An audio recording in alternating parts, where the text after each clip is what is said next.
Cheguei, gente! Como é que vocês estão? Hoje eu vim contar como que foram as minhas leituras de janeiro. Já vai me contando nos comentários como foi a leitura de vocês, se vocês leram bastante, se vocês leram pouco, se vocês gostaram do que leram, o que vocês leram, que eu vou querer saber, viu? O meu mês foi complicado. Em uma semana tava tudo indo bem, eu li 2 livros e 2 HQs, falei, nossa, falta 3 semanas pra acabar o mês, eu vou conseguir ler minha Tibiária um pouco mais. Só que não foi assim, foi complicado, foi tenso, foi decepcionante o restante do mês. Essa é a palavra, decepcionante. O primeiro livro que eu li no mês foi A Lista de Convidados, da Lucy Foley. Esse livro ele conta sobre um casamento que ocorre em uma ilha. Aquele tipo de ilha que ninguém entra, ninguém sai, e aí acontece um assassinato. Esse livro aqui, a gente não sabe quem matou e nem quem morreu. Eu falei isso em um outro vídeo meu e eu fiquei pensando, como é que não sabe quem que morreu? Será que o corpo estava desfigurado, mas ninguém sentiu falta de alguém? Mas não, gente, a gente não sabe quem que morreu, porque o livro, ele tem alguns capítulos no presente, mas ele foca no passado. Ele começa na noite anterior do casamento, no dia anterior do casamento, e aí segue o dia anterior do casamento, a noite anterior do casamento, a manhã do casamento, o casamento e após o casamento, que é durante a cerimônia do casamento, que é quando acontece o assassinato. Esse livro ele é narrado por 5 pontos de vista. Da Jules, que é a noiva, da irmã dela, que é Olivia, que ela também é madrinha, a Hannah, que é a acompanhante, a esposa do padrinho da noiva, do Jonah, que é padrinho do noivo, e da Ayof, eu acho que é assim que se pronuncia, que é a cerimonialista que está realizando o casamento. Então a gente vê esses 5 pontos de vistas até chegar a hora da festa, e eu adianto que eu gostei, só que o começo do livro tava me deixando assim muito frustrada, eu achei que eu ia dar até uma nota ruim, porque o começo do livro ele é bastante lento, teve uma hora que eu tava bastante frustrada, não aguentava mais os padrinhos do noivo. Gente, que padrinhos insuportáveis, se você já leu, você sabe, meu Deus, não aguentava mais, tava meio repetitivo já, a gente não saía da véspera do casamento. Só que quando chegou no casamento, as últimas... da metade do livro, dos últimos 30%, a gente voa. A gente lê muito rápido, eu comecei a ler, e quando eu vi já tava no fim. Então isso é um ponto positivo, que o final prende a gente. O final, a resolução do crime, não é muito assim, uau. Mas me surpreendeu um pouco, porque ali quando a gente tá no final e a gente já tem alguns suspeitos, a gente fica, nossa, mas tá faltando alguma coisa. Tem alguma coisa que eu não tô entendendo. E aí você fica, você esqueceu de alguém. A autora, ela faz você esquecer de alguns personagens que são importantes, mas não vou falar muito porque é spoiler, né? Eu já vou avisar vocês que esse livro tem gatilhos, tanto de tentativa de suicídio, tanto de automutilação. Tem uma cena até de automutilação no começo do livro, então assim, se você é um pouco sensível a esses temas, é um ponto pra você ter cuidado. Eu ia dar 4 estrelas pra esse livro, não tanto por causa do crime, mas eu gostei da forma que esse livro, ele trabalha o desenvolvimento dos personagens. São personagens cinzas, sabe? Não são aqueles personagens totalmente bons nem totalmente maus, exceto um personagem, mas então a gente vê a maldade, vê a bondade neles, e é um pouco interessante, eu gostei do livro, eu ia dar 4 estrelas, mas depois pensando, eu vou dar 3,5 nesse livro aqui. Mas é um livro bom que eu recomendo sim. Tem gente que eu vi que não gostou, mas depois que passa essa parte chata, quando chega a hora do casamento, é bem interessante. Eu me senti lendo um filme, sabe? Quando você lê um filme pra relaxar. Eu li logo nos primeiros dias do ano, então foi uma leitura que eu gostei bastante. Depois, eu li os 2 em um dia. Eu li 2 HQs que foram Heartstopper, 2 Garotos no Encontro, eu sempre esqueço o título, gente. E Heartstopper, Minha Pessoa Favorita. E eu amei. Eu já adianto, foi 5 estrelas. Eu já sabia que eu ia gostar, porque eu nunca vi alguém ler e não gostar desse livro. Mas foi ainda mais fofo do que eu esperava. Eu gostei do primeiro livro, mas o segundo ganhou mais meu coração. O segundo é muito melhor e isso me surpreendeu de uma forma muito agradável. Heartstopper, ele conta a história de 2 garotos que estão no ensino médio. O Charlie, que ele foi arrancado do armário e tá meio que sofrendo algumas consequências disso, tá num relacionamento meio abusivo. E o Nick, que ele é um garoto popular, que joga rugby, que tá num grupinho ali de pessoas não muito legais, eu já adianto. E eles sentam juntos durante uma aula e aí a amizade deles começa a florescer algo além disso, né? Aqui é mais o livro deles se apaixonando e aqui é mais o desenvolvimento do relacionamento deles. E eu vou ser honesta, eu gosto mais da história quando os dois estão se apaixonando. Só que aqui não, aqui eu gostei demais do segundo livro, da segunda HQ. A forma como eles vão construindo o relacionamento deles é fofo, é apaixonante, deixa o nosso coração quentinho.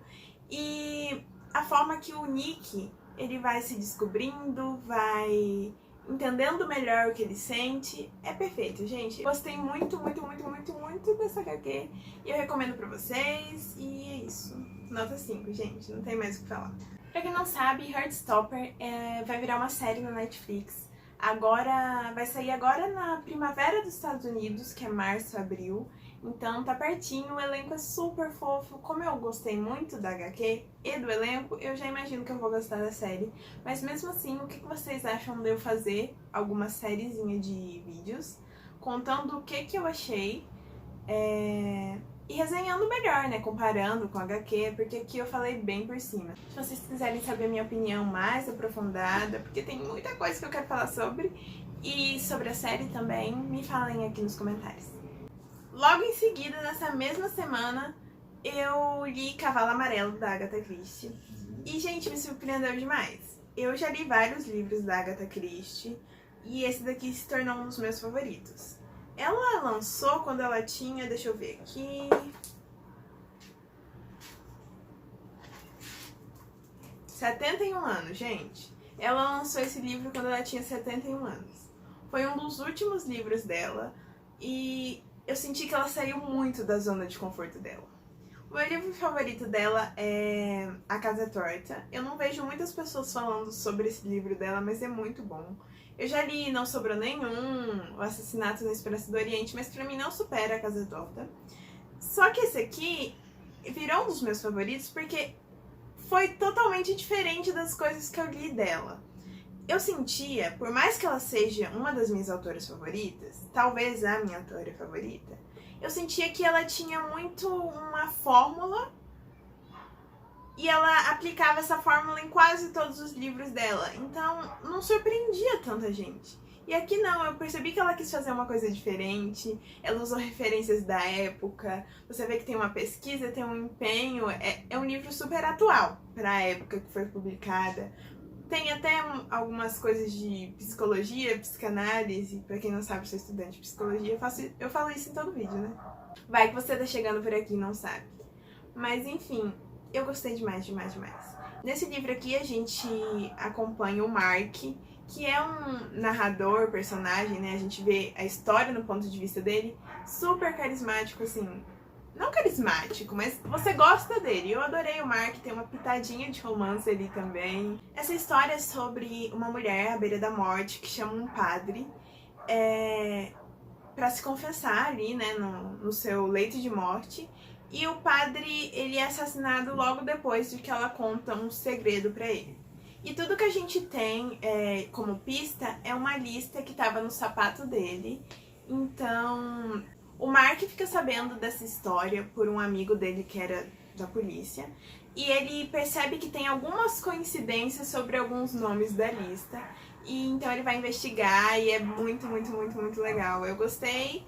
O final eu não fiquei tipo, uau, super surpresa. Eu adivinhei, eu tava lendo com uma amiga e eu comentei, olha, pode acontecer isso, mas eu acho que não vai acontecer. E aí a gente esqueceu, mas no final era isso. Dei 4 estrelas pra esse livro. É um livro que eu gostei bastante. O final não foi surpreendente, mas virou um dos meus livros favoritos dela. E, gente, depois disso, só ladeira abaixo. Depois disso... Gente, um dos livros que eu tava mais ansiosa pra ler foi o que mais me decepcionou. Eu demorei muito pra ler, muito.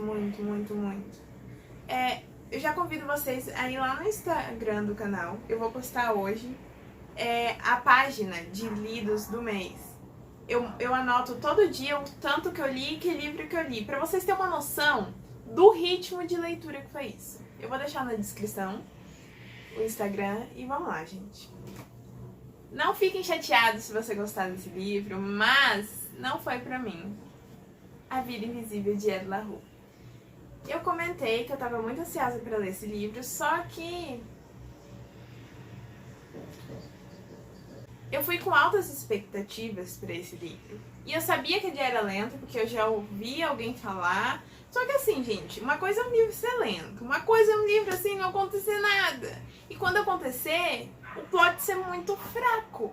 Foi isso que aconteceu aqui. Aqui a gente acompanha a Ed La Rue, Adeline, que é uma garota que lá no século XVIII ela tinha que casar, mas ela não queria. Então ela acaba fazendo um pacto pra viver mais, pra ter uma vida livre, pra ter tempo, pra ter imortalidade. Só que ela acaba pagando um preço, que ela acaba sendo esquecida. Ela não consegue deixar as marcas dela no mundo. Ou seja, se você conhece ela hoje e ela vai no banheiro, quando ela volta você não lembra mais dela. E isso acontece com todo mundo. Então ela não consegue ter uma casa, ela não consegue ter um trabalho, porque ninguém lembra dela. Ela é esquecida e ela não consegue deixar marcas, ela não consegue escrever. Se ela escreve, apaga. Se ela quebra um vidro, o vidro ele fica inteiro de novo. Então, ela é uma pessoa praticamente invisível, né? Por isso que a Vida Invisível de Ed La Rue. Até que um dia ela conhece o Henry, que é um garoto que acaba lembrando dela. E ele também tem uma parte muito importante no livro, tem uma parte da história dele. Só que, gente, eu achei muito básico. A gente acaba gostando mais do vilão da história do que dos dois protagonistas, mas principalmente do Henry. Por mais que, eu me identifiquei com ele, alguma coisinha ou outra, mas eu fiquei fraco. O vilão da história é o mais interessante, mas também eu senti que é muito forçado. A protagonista, pra quem viveu 300 anos, não me surpreendeu. O livro ele se intercala entre passado e presente, Ela lá tentando aprender como que vive sendo esquecida e ela lá já acostumada 300 anos depois. Mas assim, não vi tanta evolução nela. Se você gosta de romance, se você tá lendo esse livro esperando uma história legal e um romance bom, não tem um romance bom. O livro não é sobre romance. Porque, o casal principal, não tem química. 2, ela mesma fala no livro que ela não gosta muito dele. Tipo, ela gosta dele, mas ela não ama ele, ela não tá apaixonada. Ela sabe disso. Nas últimas páginas, praticamente, ela deixa isso muito claro. Então, assim, ela tinha mais química com alguns outros romances que ela tem no livro, porque mostra ela com várias pessoas diferentes. Garotas que ela se relacionou durante esses 300 anos, e ela tinha mais química com eles. Esqueci de falar o mais importante. Qualquer um que se lembrasse dela, ela iria ficar com a pessoa. Simples assim. E o final, gente, quem lê o último capítulo sabe. Era pra ser uma coisa super legal e todo mundo, a maioria das pessoas gostou de como foi o final, só que eu achei meio forçado.